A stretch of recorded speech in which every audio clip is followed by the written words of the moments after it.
దేవుడైనా జీవుడైనా కనిపించరు దివ్య చేతనుల్. దేవుడిస్తే ఈ దేహం కనిపించును జీవతత్వం.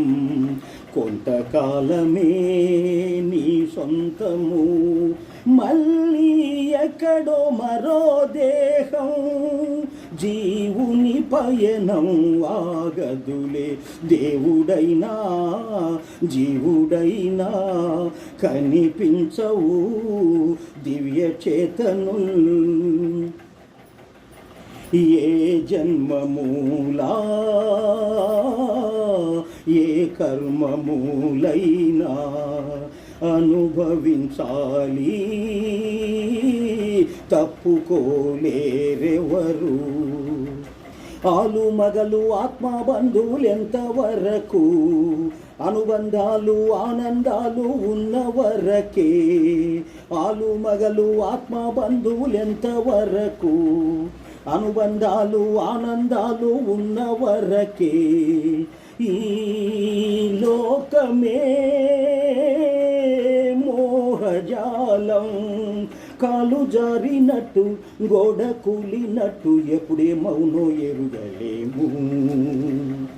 దేవుడైనా జీవుడైనా లేదు రూపము, ఉంది జ్ఞానము. దేవునితో ఉంటేనే జీవులకు సుఖముంది, లేకున్నచో బ్రతుకే లేదు.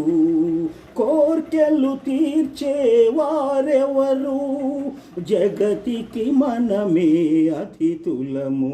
దేవుడైనా జీవుడైనా లేదు రూపము, ఉంది జ్ఞానము. ఓ మానవుడా, వేదము వినలేవా? దేవుని మాటలు చేదుగా ఉన్నాయా? నేల గాలి నీరు వెలుగు అంతరిక్షము, వాటితోనే జీవులన్నీ బ్రతుకుచున్నవి. నేల గాలి నీరు వెలుగు అంతరిక్షము, వాటితోనే జీవులన్నీ బ్రతుకుచున్నవి. ఈ కార్యము ఈశ్వరునిదే, అణువు అణువులోన అంతర్యామి తానై సృష్టి చేస్తూ ఉన్నాడు. దేవుడైనా జీవుడైనా లేదు రూపము, ఉంది జ్ఞానము. యజ్ఞములతోనే పూజించు దైవమును, దేవతలంతా చేసిన పూజ ఇది. జీవులకు మేలు చేసే బుద్ధి పెంచుకో. ప్రకృతి పశుపక్షాదులు మేలు చేస్తుంటే, ఓ మనుషుడా నీకేల స్వార్థం. మంచి పనులు చేస్తూ ఆనందాలు పంచు, దుఃఖములు తొలగు. దేవుడైనా జీవుడైనా కనిపించరు దివ్య చేతనుల్.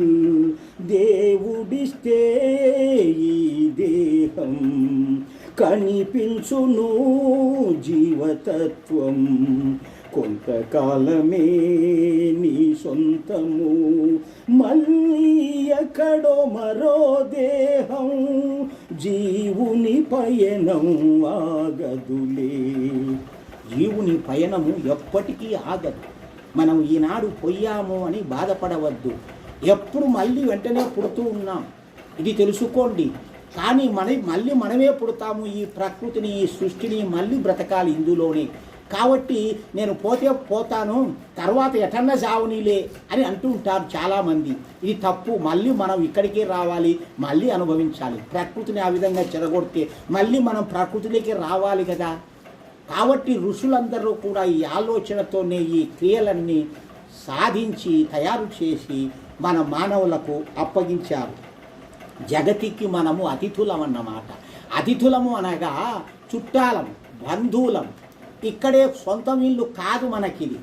సొంతము మేడలు మిద్దెలు ఇవన్నీ మన సంసారం కాదు. అతిథులం, చుట్టాలుగా వచ్చాము, బంధువులుగా వచ్చి ఇక్కడ అన్ని పంచభూతాలతో గౌరవం పొంది కావలసినటువంటి విందు వినోదాలను ఆస్వాదించి జీవించి మళ్ళీ మన లోకానికి మనం వెళ్ళిపోవాలి. అక్కడ ఉన్నది మనకి సొంత లోకం, మోక్షలోకం. ఇది ఊరికే అతిథులముగా చుట్టాలముగా వచ్చాము, ఇది శాశ్వతం అనుకుంటే ఇక్కడనే అంకితమైపోతాము. ఎందుకంటే ఈ ఆశలు వదలవు, ఈ మాయ వదలదు. ఈ మాయ వదలకపోయే నాది నాది అని ప్రాకులాడుచు బతుకుతున్నాము. ఏదో మనం చుట్టం చూపుగా వచ్చాము, దేవరకో తిన్నాళ్ళకో వచ్చినట్లు అని అనుకోవడంలే. నా సొంతమని ఈ ఒక బంధువుల దగ్గర మనము అధికారం చెలాయిస్తున్నాం. కాబట్టి ఇది తప్పు చాలా. కాబట్టి ఎంతో కొంత మనము ఆ యొక్క ప్రకృతి చేసిన మర్యాదను మనము స్వీకరించుకొని తిరిగి ఆ ప్రకృతిని సుభిక్షంగా భగవంతుడికి, బంధువులకు, వాళ్ళకు అప్పచెప్పి మనము పోవాలి. అది మానవుల యొక్క ధర్మం. ఈ పాటలో ఉన్నటువంటి భావార్థం.